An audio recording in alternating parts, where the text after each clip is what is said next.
Hello মা, মা আমি কোন নরকে এসে পড়ছি মা? আমি কোন পাপ করছিলাম?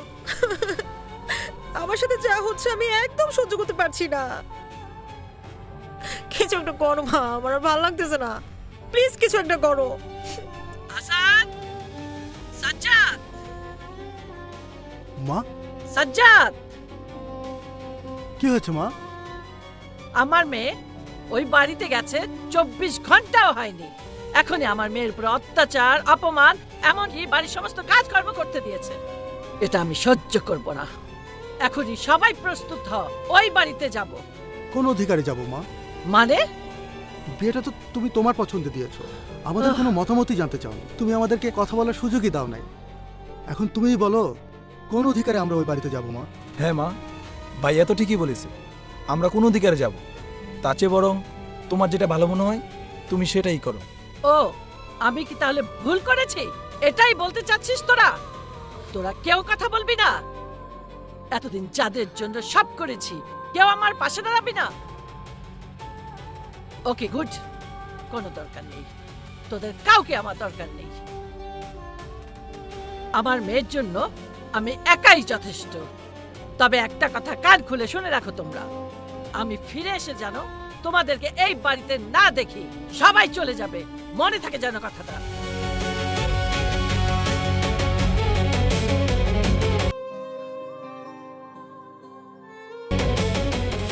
তানিয়া, তানিয়া, মা আমার মা ও, থাক, থাক, কাঁদিস না। কেমন আছিস? আমি ভালো নেই মা। আমি জানি তুই ভালো নেই। এবারের লোকজন কোথায়? কোথায় কোথায় এবারে মানুষ? আমার কাছে আসুন, আসুন।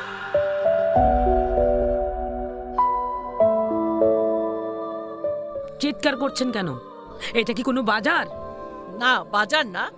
তবে আমার মেয়ের বিয়ে হয়েছে 24 ঘন্টাও হয়নি। এর মধ্যে আমার মেয়েকে দিয়ে বাড়ির সমস্ত কাজ করাচ্ছেন, আমার মেয়েকে অপমান করছেন। এইটা কোনো অপমান না, এটা চৌধুরী বাড়ির নিয়ম। আর এই বাড়িতে সবাই নিয়ম কানুন মেনে চলে। আমি আমার মেয়ের উপর অত্যাচার সহ্য করব না। আপনি ভুল শব্দ ব্যবহার করেছেন। অত্যাচার না, এটা এই বাড়ির বাস্তবতা। আমি এই বাস্তবতা মানি না। আমি আমার মেয়েকে এখান থেকে নিয়ে যাব। নিয়ে যান না, আপনি চাইলে আপনার মেয়েকে নিয়ে যেতে পারেন, দরজাটা খোলা আছে। এতে আমার মায়ের কারোরই কোনো আপত্তি নেই। আরেকটা কথা, নির্ধারিত সময়ের মধ্যে আমার মায়ের চাহিদা যদি আপনি পূরণ করতে না পারেন, এমনিতেও আপনার মেয়েকে আপনার বাড়িতেই চলে যেতে হবে। সো এত চিৎকার চেঁচামেচি করে কোনো লাভ নেই। যেহেতু আমি বা আমার মা আপনাকে এই বাড়িতে দাওয়াত দিয়ে নিয়ে আসিনি, সুতরাং আপনি এখন চলে যেতে পারেন। আর একটা কথা, চৌধুরী বাড়িতে আসার আগে এই বাড়ির নিয়ম কানুন, ডিসিপ্লিন, ম্যানার এভরিথিং জেনে বুঝে তারপরে আসবেন। এখন যান, আপনি চাইলে আপনার মেয়েকে এখন নিয়ে যেতে পারেন। জিসান, চল।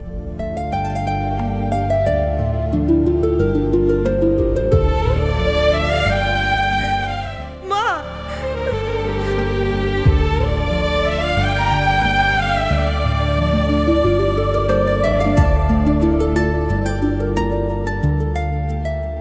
কি ব্যাপার? তোরা ব্যাগপত্র নিয়ে কোথায় যাচ্ছিস? আমরা চলে যাচ্ছি মা। চলে যাচ্ছি মানে? তুমি আমাদেরকে অনেকবার বাড়ি ছেড়ে চলে যেতে বলেছো, আমরা যাইনি। ভেবেছিলাম আমরা মানিয়ে নিতে পারবো, কিন্তু না, তুমি আমাদেরকে ছাড় দাওনি, আমরা মানিয়ে নিতে পারলাম না। যতদিন যাচ্ছে ঝামেলা শুধুই বাড়ছে মা। আমরা কেউ খারাপ থাকতে চাই না মা, কিন্তু আমরা এই বাড়িতে প্রতিনিয়ত ভুল মানুষ হয়ে যাচ্ছি। মা, আমরা কখনোই যেতে চাইনি, কিন্তু আপনি বারবার আমাদের এটাই বুঝিয়েছেন আমরা এই বাড়ির উপযুক্ত না। মা, মানুষ চলতে ফিরতে ভুল করে, কিন্তু শাশুড়ি হিসাবে সেই ভুল ধরিয়ে দেওয়ার অধিকার আপনার আছে। যদি সবসময় ভুল ধরা হয় তাহলে কোনো মানুষই সঠিক মানুষ থাকতে পারে না। বাবা, তোরা তো অনেক কথা শিখে গেছিস। মাকে রেখে চলে যেতে চাচ্ছিস? মা, আমরা তোমাকে ছেড়ে যাচ্ছি না, আমরা পরিস্থিতিকে ছেড়ে যাচ্ছি। মা, একই ছাদের নিচে থেকে যদি সম্পর্কগুলো তিক্ত হয়ে যায় তাহলে দূরে থাকাই ভালো। বেশ, তোরা যখন চলে যেতে চাচ্ছিস চলে যা, আমি আর তোদের বাধা দেব না। চলো।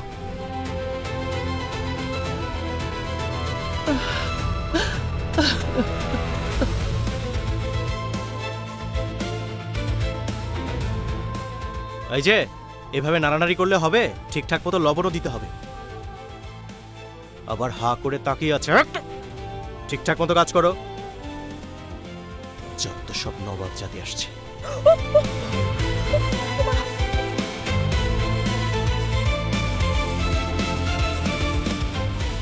এই জমিদারের মেয়ে, ওই ঘর ঝাড়ু দেওয়া শেষ হলে আমার ঘরটা ঝাড়ু দে, আর আসার সময় আমার জন্য এক গ্লাস পানি নিয়ে আসিস।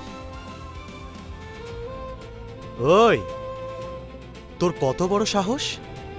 তুই ঝাড়ুটা ফেললি কেন? ঝাড়ু কি তোর বাপ কিনে দিয়ে গেছে? তোল তোল, এক্ষুনি আমার মায়ের ঘর ঝাড়ু দিয়ে আয়, যা যা।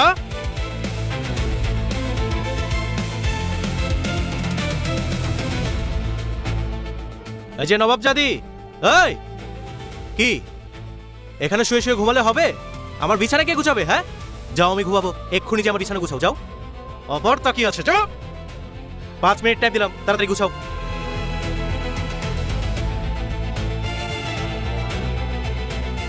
কি হাতে কি জোর নেই? ভালো করে টেপো।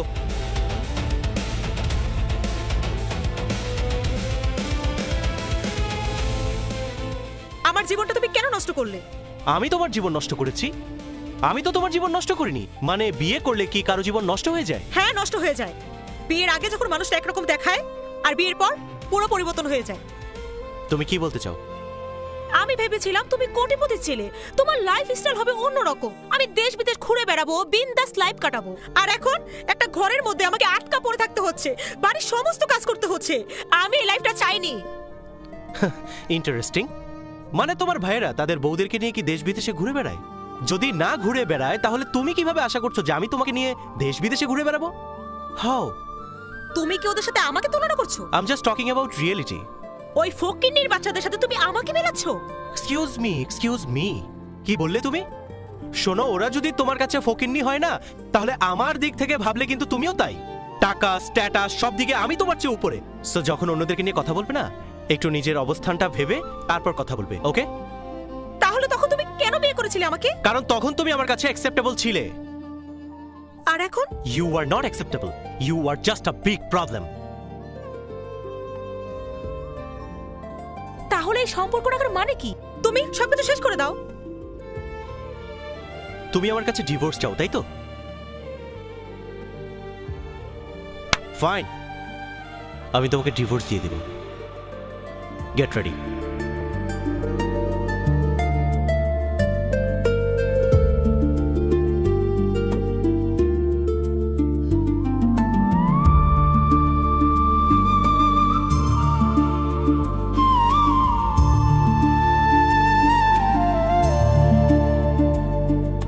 বাবা, মাত্রই তো বিয়েটা হলো, এখন যদি আমার মেয়েটার ডিভোর্স হয়ে যায়, আমার মেয়েটা সমাজে মুখ দেখাতে পারবে না। সবাই বলবে আমার মেয়েটার সংসার টিকলো না, আমার মেয়েটার জীবন নষ্ট হয়ে যাবে। আপনার মেয়ের জীবন নষ্ট হয়ে যাবে? তাহলে আমার বোনের জীবনটার কি হয়েছিল? বোন? হ্যাঁ, বোন। বিষয়টা আমি খুব কষ্ট পেয়েছি চাচা।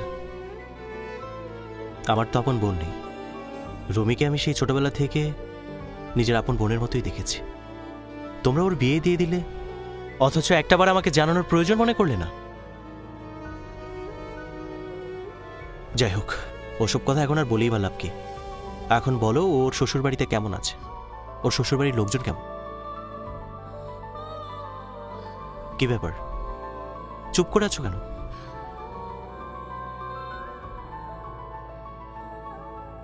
বুঝতে পেরেছি। রুমি কোথায়?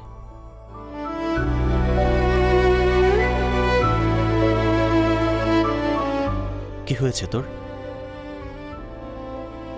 কিছু না। রুমি, আমার চোখ এড়ানো যে খুব কঠিন, সেটা কিন্তু তুই খুব ভালো করেই জানিস।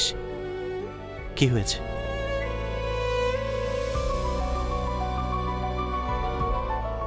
ভাইয়া, আমার বিয়ের দিন। বিসমিল্লাহির রহমানির রহিম। আজকের এই শুভক্ষণে থামুন কাজী সাহেব, এই বিয়ে হবে না।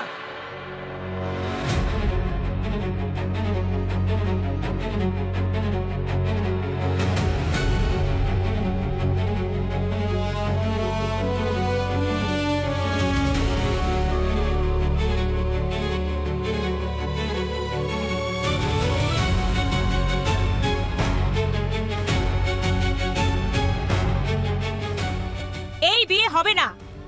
এইসব তুমি কি বলছো মা? কেন হবে না বিয়ে? বেআইন সাহেবা, তানিয়া মা এসব কি বলছে? আমার মেয়ে যা বলেছে একদম ঠিক বলেছে। আপনাদের কাছ থেকে যা যা যৌতুক পাওয়ার কথা ছিল তা সম্পূর্ণ আমার হাতে এসে পৌঁছয়নি। যতক্ষণ পর্যন্ত না আমি এই পুরো যৌতুক পাবো ততক্ষণ পর্যন্ত এই বিয়ে হবে না। বেআইন সাহেবা, আমরা তো আমাদের সামর্থ্য অনুযায়ী সামর্থ্য সামর্থ্য না থাকলে বড় ঘরের সম্পর্ক করতে আসেন কেন? বেআইন সাহেবা, আপনি কি বলতে চাচ্ছেন একটু স্পষ্ট করে বলুন। নগদ 30 লক্ষ টাকা, 15 ভরি গহনা আর একটি নতুন গাড়ি ছাড়া এই বিয়ে হবে না। আমাদের একটা সামাজিক স্ট্যাটাস আছে, আত্মীয় স্বজন আছে, সমাজ আছে। তাদেরকে আমরা কি উত্তর দিব? কাল যখন সবাই জিজ্ঞেস করবে খান বাড়ি ছেলে বিয়েতে পাত্রীপক্ষ কি উপহার দিয়েছে, তখন তখন আমরা কি করব? আমাদের মান সম্মানই বা কোথায় যাবে? শুনে রাখুন, যৌতুক ছাড়া কোনোভাবেই এই বিয়ে হবে না। আমরা আমাদের স্ট্যাটাস নিয়ে কোনোভাবেই খেলতে পারবো না। এটা তো একেবারে অসম্ভব। বাবা, আমি এই বিয়ে তুই চুপ কর মা। বেআইন সাহেবা, বেআইন সাহেবা, আপনি এই বিয়েটা ভেঙে দেবেন না। আপনি যদি বিয়ের ভরা মজলিসে আমার মেয়ের বিয়েটা ভেঙে দেন, তাহলে আমার মেয়েটা যে কলঙ্কিত হয়ে যাবে। আমার মেয়ে বা আমরা কেউই সমাজে মুক্তি রাখতে পারবো না। প্লিজ বেআইন সাহেবা, বেআইন সাহেবা, আপনি এই কাজটা করবেন না। আপনি আমার মেয়ের বিয়েটা ভেঙে দেবেন না প্লিজ। আপনার এই অনুরোধে আমার কিচ্ছু আসে যায় না, কোনো লাভ হবে না। যৌতুক ছাড়া আমি আমার ছেলের বিয়ে দেব না। বেআইন সাহেবা, আমি রাজি, কিন্তু এই মুহূর্তে আমি আপনাকে 30 লক্ষ টাকা দিতে পারবো না। আমি আপাতত 10 লক্ষ টাকা দেওয়ার ব্যবস্থা করছি, আর আপনার স্বর্ণালঙ্কার আর গাড়ি, এটা আমি আপনাকে কথা দিচ্ছি আগামী 2 মাসের মধ্যেই দিয়ে দেবো ইনশাল্লাহ। বেআইন সাহেবা, তানিয়া মা, আমি তো কথা দিয়েছি, দরকার হলে আমি লিখিত দিয়ে যাব। ঠিক আছে, 2 মাসের তো ব্যাপার। তবে একটি কথা কান খুলে শুনে রাখুন, আমি এই ভাড়া মজলিসে বলে যাচ্ছি, 2 মাসের একদিনও বেশি হলে আমি কিন্তু আপনার মেয়েকে আপনার বাড়িতে পাঠিয়ে দেব। কাজী সাহেব, বিয়ে পড়ান। যৌতুকের জন্য ওরা আমার বিয়েটা ভেঙে দিতে চেয়েছিল। বিয়ের পর থেকেই আমার শাশুড়ি আমাকে অনেক অত্যাচার, অনেক অপমান করছে ভাইয়া। কি ব্যাপার, তোর বাবা যে বলেছিল 30 লক্ষ টাকা, 15 ভরি গহনা আর একটা নতুন গাড়ি দেবে, কোথায়, কবে দেবে বল, কবে দেবে? মা, বাবা তো একটু সময় চেয়েছে। চুপ, একদম চুপ। আমার সামনে দাঁড়িয়ে আমার মুখের উপরে জবাব দিচ্ছিস? এই বাড়িতে থাকতে হলে তোর বাবাকে বল যত তাড়াতাড়ি সম্ভব আমার পাওনা আমাকে বুঝিয়ে দিতে, আর তা না হলে তোর এই বাড়িতে কোনো জায়গা হবে না। মা, তুমি ওর সাথে এমন ব্যাপার কেন করছো? চুপ! আমার মুখের উপরে কথা বললে তোর জিভটা টেনে ছেড়ে ফেলবো। তোদেরকে বাড়ি থেকে বের করতে আমার 1 সেকেন্ডও লাগবে না। আসাদ, আসাদ! মা, এই, সারাদিন তোরা কি করিস? কোনো কাজ করবো তো করিসই না, বসে বসে খাস, সংসারের কাজ নেই। তোর বউকে বল আমি নোংরা কাপড় সব বের করে রেখেছি, ওগুলো ধুয়ে ইস্ত্রি করে আমার ওয়ার্ড্রপে যেন ভাঁজ করে রাখে।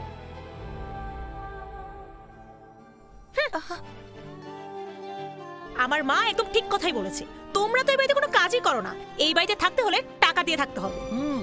মানুষকে কি শুধু টাকা দিয়েই মাপা হয়? হ্যাঁ, এই বাড়িতে টাকা দিয়ে মাপা হয়। এই, এত বকর বকর না করে আমার ব্যাগটা ধরো, যাও আমার রুমে রেখে আসো, যাও।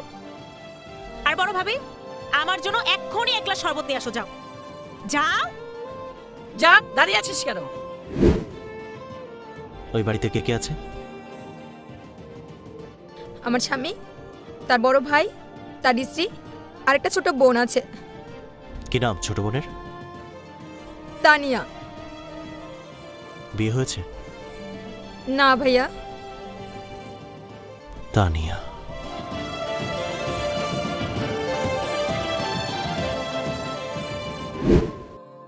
একটা প্রশ্ন করতে পারি মা?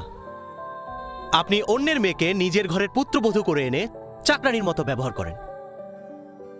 তাহলে নিজের মেয়েকে অন্যের ঘরে রাজরানীর মতো দেখার আশা করেন কিভাবে? আমাদের এই সমাজের সবচেয়ে বড় সমস্যা কি জানেন? মায়েরা নিজের মেয়ের জন্য স্বর্গ তৈরি করতে চায় আর অন্যের মেয়ের জন্য নরক তৈরি করে। আপনি কি একটাবার ভেবেছেন যেই মেয়েটা আপনার ঘরে এসে কাঁদতে শিখেছে সেই মেয়েটাও হাসতে হাসতে বড় হয়েছিল? সেই মেয়েটাও কারো না কারো আদরের মেয়ে। আপনার মেয়ের চোখের পানি দেখলে আপনার কাছে কষ্ট লাগে, অথচ অন্যের মেয়ের কান্না আপনার কাছে স্বাভাবিক লাগে। বাবা, আমাকে আর লজ্জা দিও না। আমি ভুল করেছি।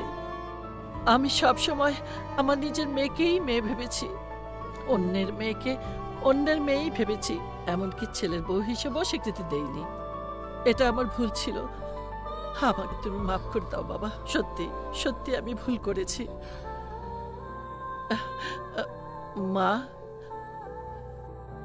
তোমরা আমার মেয়ের মতো। মা যদি অন্যায় করে ক্ষমা চায়, তোমরা ক্ষমা করবে না? চিচিমা, আপনি আমাদের কাছে ক্ষমা চাচ্ছেন কেন? আপনি তো আমাদের মা, মায়ের কাছে সন্তানদের কোনো অভিমান নেই। মা, আমরা তো শুধু এতটুকুই চেয়েছিলাম তুমি আমাদেরকে বুঝবে। আজ তুমি বুঝতে পারছো, এটাই তো আমাদের সবচেয়ে বড় পাওয়া। বাবা, তুমি আমাকে মাফ করে দাও। আমি ভুল করেছি। ছি ছি মা, আমার কাছে ক্ষমা চেয়ে আপনি আমাকে লজ্জা দেবেন না। আর সবচেয়ে বড় ব্যাপার হচ্ছে আপনি আপনার ভুলটা বুঝতে পেরেছেন। নিজের ভুলটা স্বীকার করার জন্য অনেক বড় সাহস লাগে। তুমি কি আমার মেয়েকে ডিভোর্স দিয়ে দেবে? আপনার মেয়ে যদি এই বাড়িতে থাকতে চায় আমার কোনো সমস্যা নেই। চাইবে না মানে? থাকতে চাইবে না মানে কি? হ্যাঁ, ও শুধু আপনার মেয়ে না বেন, সে আমারও মেয়ে, এই বাড়ির বউ। ও আমার ছেলের বউ, আমার ঘরের লক্ষ্মী। মারে অনেক অন্যায় করে ফেলেছি, ক্ষমা করে দে। আমি কিন্তু ইচ্ছে করে তোকে এই কষ্টটা দেইনি। এই যে তোর মাকে শায়েস্তা করার জন্য, তোর মায়ের চোখের পর্দাটা তুলে দেওয়ার জন্য। আমার দ্বারা কি সম্ভব বল আমার মেয়েকে এত কষ্ট দেওয়ার? আজকে থেকে ও আমার ছেলের বউ না, আমার মেয়ে। এই যে বেন, আমি কিন্তু আমার মেয়ে খুঁজে পেয়েছি, আপনি আপনার দুই মেয়ে বুঝে নিন। কি আমার বৌমা দুজন দূরে থাকবে? কাছে এসো। এই যে বেন, আপনারা যৌতুক দিতে হবে না, ওগুলো ছিল আমাদের নাটক।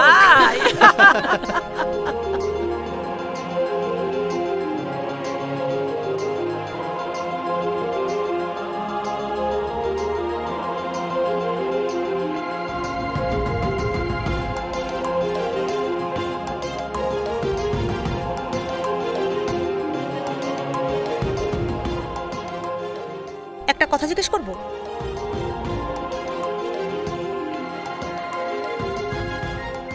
করো। তুমি আমার মাকে শায়েস্তা করার জন্য আমার সাথে এত বড় গেম খেললে? আমার এখন মনে হচ্ছে তুমি আমাকে বিয়ে করেছো শুধুমাত্র তোমার বোনের প্রতিশোধ নেওয়ার জন্য। তুমি আমাকে কখনো ভালোই বাসোনি। ভালোবাসিনি? ভালোবেসেছি। আমি সত্যিই তোমাকে ভালোবেসেছি। হ্যাঁ, এটা ঠিক যে প্রথমে রাগ ছিল, চোখে প্রতিশোধের আগুন ছিল, কিন্তু তোমার সাথে কাটানোর প্রতিটা মুহূর্ত আমাকে বদলে দিয়েছে। সবসময় আমার কাছে কি মনে হয়েছে জানো? আমি আমার চোখের সামনে যে মানুষটাকে দেখছি সেই মানুষটা তুমি নও। সেই মানুষটার মনের ভিতর লুকিয়ে আছে সুন্দর মন, একটা সুন্দর মনের মানুষ। আমি শুধু তোমাকে এতটুকু বোঝাতে চেয়েছি, তুমি তোমার মায়ের মতো নও। হ্যাঁ, এটা ঠিক যে মানুষকে বদলানোর জন্য তাকে ঘৃণা করতে হয় না, তাকে কষ্ট দিতে হয় না, ভালোবাসতে হয়। ভালোবাসতে হয়? কই ভালোবাসছো? তুমি আমাকে ভালোবাসলে এত কষ্ট দিতে পারতে না। আমি তোমাকে কষ্ট দিয়েছি কেন জানো? যেন তুমি আমাকে কখনো ছেড়ে না যাও, তাই তোমার পরীক্ষা নিলাম। জানো, আমি ভেবেছিলাম আমি হয়তো তোমাকে হারিয়েই ফেলবো। সবকিছু নতুন করে শুরু করি। একদম শুরু থেকে। প্রথম দেখায় আমাকে যেভাবে ভালোবেসেছিলে ঠিক সেভাবে ভালোবাসতে হবে। আর যদি না বাসো না, একদম ঠ্যাং ভেঙে দেবো।